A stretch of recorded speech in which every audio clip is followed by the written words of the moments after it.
Hello, friends. I am Pastor Robert Abner, and I serve Lutheran Church of the Cross in Muncie, Indiana, and Grace Village, the Lutheran Episcopal Presbyterian campus ministry at Ball State University. First things first, got some news from the Abner household here in that Carrie and I were exposed to a friend last week who has since tested positive for COVID, that is, and so Carrie and I went to go have ourselves tested yesterday, and we anxiously await our results. We both feel okay enough. I've got a little congestion in my chest, but that could be, that could be anything. That could be COVID, it could be a cold, it could be allergies, who knows. But I was a little under the weather yesterday, but I think that was just because lack of sleep due to anxiety about COVID. And so here we are, playing it by ear. So I will keep you all posted on how that goes. Your prayers are appreciated at this time. Want to kind of break things up a little bit today and do a little explaining of a churchy term that you've heard me use before. And I've threatened that I would talk about this or teased that I would talk about this topic, but at the beginning of every video, you hear me say that I serve Lutheran Church of the Cross, and then you hear me say that I serve Grace Village. And along with Grace Village comes this lengthy litany of traditions, Lutheran, Episcopal, Presbyterian. And for a lot of people, they say, well, what is it? Is it Lutheran? Is it Episcopalian? Is it Presbyterian? What does it mean to be all three? What does it mean to serve all three? And so I just want to talk about that a little bit here today as we talk about Christian unity and how churches work together in different ways. And so a big word that comes out when we talk about that is this word ecumenical. And this is not a word you're going to hear in outside of the church world much, but we say that as Grace Village, we are an ecumenical campus ministries. Now, some of you are already putting two and two together, but that means that we work together with other church bodies. I am a Lutheran pastor, okay? But I work with these other churches that are in ecumenical agreements with my own church body, and we're going to get to that. Let's look at what the word ecumenical itself means. And so according to Merriam-Webster's dictionary, ecumenical can mean of, relating to, or representing the whole of a body of churches. So if a bunch of churches of different traditions or backgrounds or denominations got together, that would be an ecumenical gathering. But it can also mean promoting or tending toward worldwide Christian unity or cooperation. So say we have some sort of world council of churches where we all work together for a common good, like eradicating poverty or something of that nature, we would be an ecumenical gathering of churches working towards that goal. And it's happened at different times in different places, and an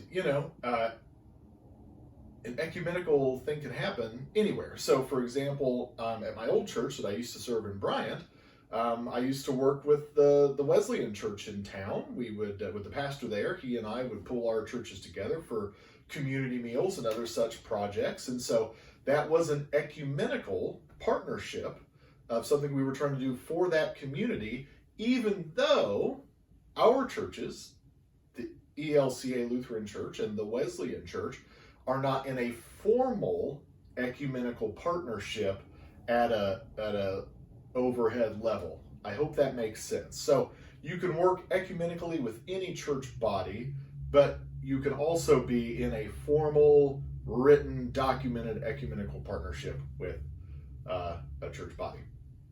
So when Pastor Paul, my friend, and I would partner, we were working ecumenically to make sure that we provided meals for folks in need in Bryant, Indiana. So, there are different ways to be ecumenical, but to apply specifically to what I wanted to talk about with the campus ministry, it's about what does it mean for a church body to be ecumenical. And so in that respect, my church body, the Evangelical Lutheran Church in America, the ELCA, we take ecumenism further with certain church bodies, and we become full communion partners with them. And so when you hear me say that our campus ministry is Lutheran, Episcopal, and Presbyterian, my church body, the ELCA, is full communion partners with the Episcopal Church and the PCUSA Presbyterian Church. Now, what's unique about our campus ministry is that the Episcopal Church and the PCUSA Presbyterian Church are not official ecumenical partners with one another, but they are both full communion ecumenical partners with my church body, the ELCA. So I always joke that I am the Lutheran standing in the middle, holding hands with the Presbyterians, holding hands with the Episcopalians to make sure that this partnership works. So let's look what it means to be a full communion partner. Full communion is when two denominations develop a relationship based on a common confessing of the Christian faith and a mutual recognition of baptism and sharing of the Lord's Supper. So right off the top, that's an important thing. So not only is confessing the Christian faith an important thing, right? And that's how big tent ecumenism works. That's why I could do ecumenical work with my Wesleyan colleague in Bryant, because we both confess the Christian faith. Just like my church could do ecumenical work with the Baptist church because we both confess the Christian faith. Now, in order to become a full communion partner, that crux of the matter here was not only a confessing of the Christian faith, but a mutual recognition of baptism and sharing of the Lord's Supper. So we have to have enough in common about our understanding about holy baptism and holy communion to become a full communion partner. Now, this does not mean the two denominations merge. Rather, in reaching agreements, denominations also respect differences. These denominations worship together, may exchange clergy, and also share a commitment to evangelism, witness, and service in the world. Each entity agrees that even with differences, there is nothing that is church dividing.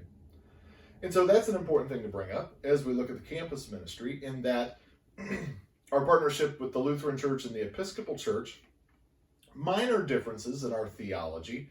The Episcopal Church would actually lean a little more towards the Roman Catholic tradition than the Lutheran Church. That may be hard for some of you to believe. But because the Episcopal Church doesn't see themselves as, and I know you ask 4 Episcopalians, you get 5 different answers, but they are neither Catholic nor Protestant. They are a third way, right? And I like that line of thinking, and so I always joke that I'm kind of a Lutheropalian myself.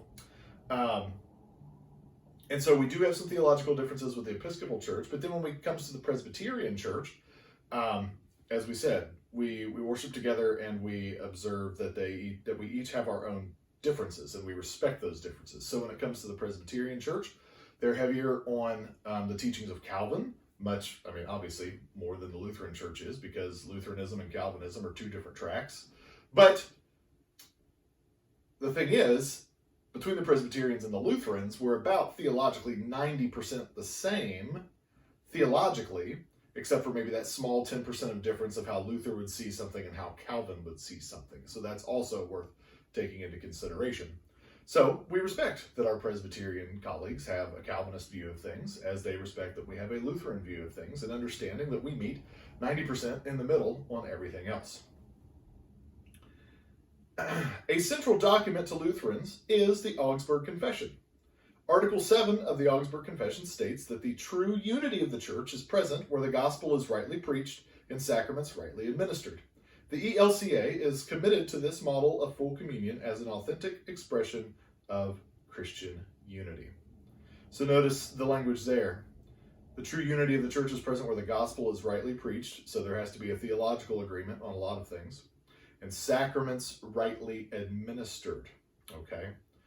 So what that comes down to, why we are not in full communion with, say, some your more fundamentalist or charismatic church bodies, is because we have different views about what happens at baptism and what happens at communion. And so the churches that we are full communion partners with, we share an identical, or a similar, not identical, a similar view of what happens at the Lord's Supper and in the rite of baptism. So, important to know that that's why full communion works beyond typical ecumenism. All right, characteristics of full communion. For the ELCA, the characteristics of full communion are theological and missiological. Look that word up, missiological. implications of the gospel that allow variety and flexibility. These characteristics stress that the church act ecumenically for the sake of the world, not for itself alone. These characteristics, I want to read that line again, it's a good one. These characteristics stress that the church act ecumenically for the sake of the world, not for itself alone. Living out the gospel of our shared mission to the world together. It's a good text.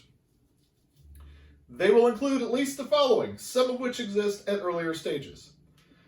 Common confessing of the Christian faith, mutual recognition of baptism and a sharing of the Lord's Supper, allowing for joint worship and an exchangeability of members, mutual recognition and availability of ordained pastors to the service of all, subject to the disciplinary regulations of other denominations, common commitment to evangelism, witness, and service, means of common decision-making on critical common issues of faith and life, and mutual lifting of any condemnations that exist between denominations. So that means I, as an ordained pastor in the ELCA, can fully serve at a church that we are full communion partners with, and vice versa. So, we in the ELCA, we are full communion partners with the Presbyterian Church USA, the Reformed Church in America, the United Church of Christ, the Episcopal Church, the Moravian Church, and last but not least, the United Methodist Church. And so, I, again, being an ordained Lutheran pastor, can be called to one of those church bodies. Let's say I move away and I am having a hard time finding a call, and a United Church of Christ church has a need and they're looking for a pastor. I can be called to serve the UCC church because we are full communion partners with them. I retain my identity as a Lutheran pastor, and I am called under the guidelines of the ELCA, but I am serving a UCC church.